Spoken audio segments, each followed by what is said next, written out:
में एक double decker bus ने एक टेम्पो को टक्कर मार दी, जिसमें टेम्पो सवार 12 लोगों की मौत हो गई है।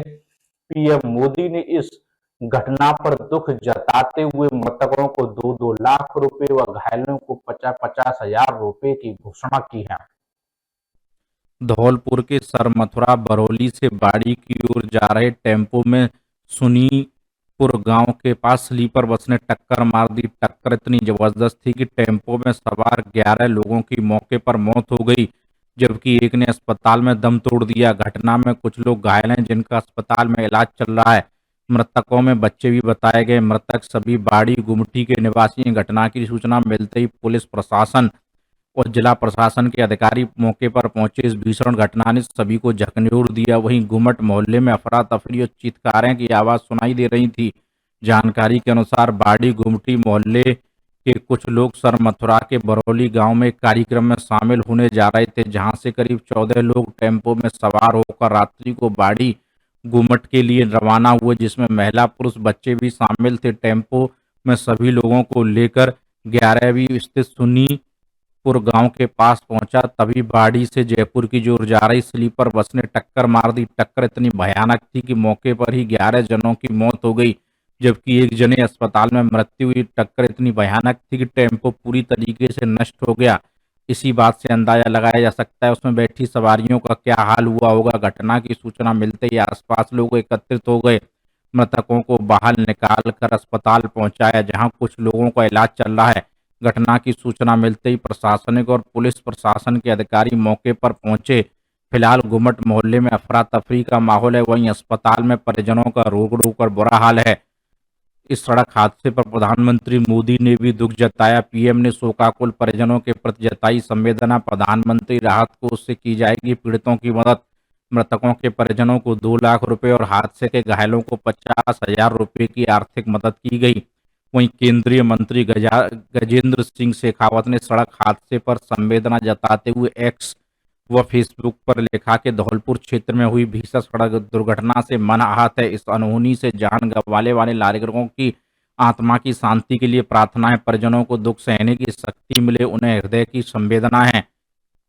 इस भीषण सड़क हादसे में धौलपुर के प्रभारी मंत्री जवाहर सिंह बेड़म ने भी सोशल मीडिया पोस्ट पर जताई संवेदना। हादसे पर दुख जताते हुए बेड़म ने लिखा कि हादसे में कई लोगों की दर्दनाक मृत्यु का समाचार अत्यंत दुखद है। इसका इन समय में मेरी संवेदना शोक संतृप्त परिवारों के साथ है। ईश्वर दिवंगत आत्माओं को श्री चरणों में स्थान दे और शोकाकुल परिजनों को इस असीम पीड़ा को सहन करने की शक्ति प्रदान करे। मैं घायल लोगों को शीघ्र स्वास्थ्य की कामना करता हूं।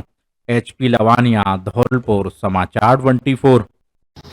अभी मोबाइल के माध्यम से समाचार प्राप्त हुआ कि बाड़ी के अंदर सुनीपुर पर भयंकर दुर्घटना हुई है।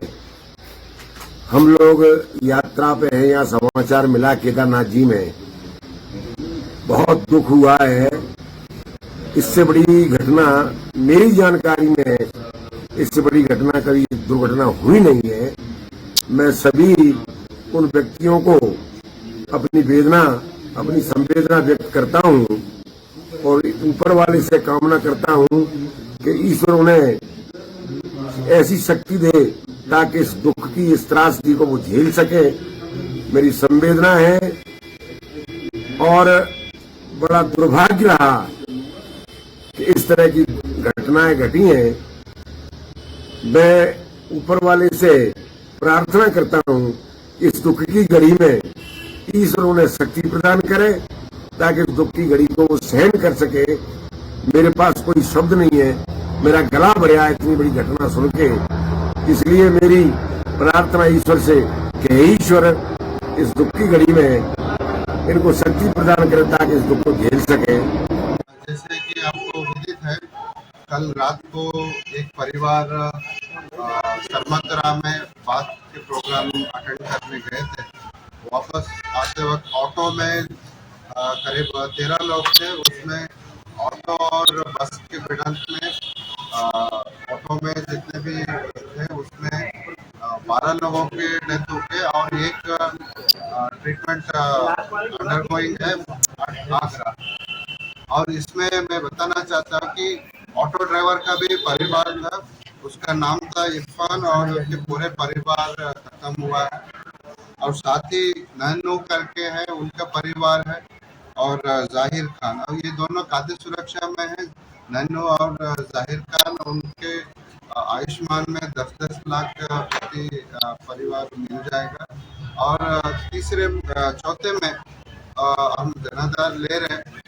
अगर खाद्य सुरक्षा में है तो उनको मिलेगा 10 लाख रुपए आयुष्मान में, और नहीं है तो फिर हम CMRF से 1 लाख का मुआवजा प्रपोजल बना के हम राज्य सरकार को देंगे। बिल्कुल, हमने हाल ही में कहीं पे जैसे सागरपाड़ा में जो बिना नंबर के जो ट्रैक्टर जा रहे थे उनके खिलाफ कार्रवाई किया है, और आने वाले समय में हम ओवरलोडिंग गाड़ी पे जो सीट से ज्यादा सवारी लेके जाते हैं उनके ऊपर भी कार्रवाई करते हैं।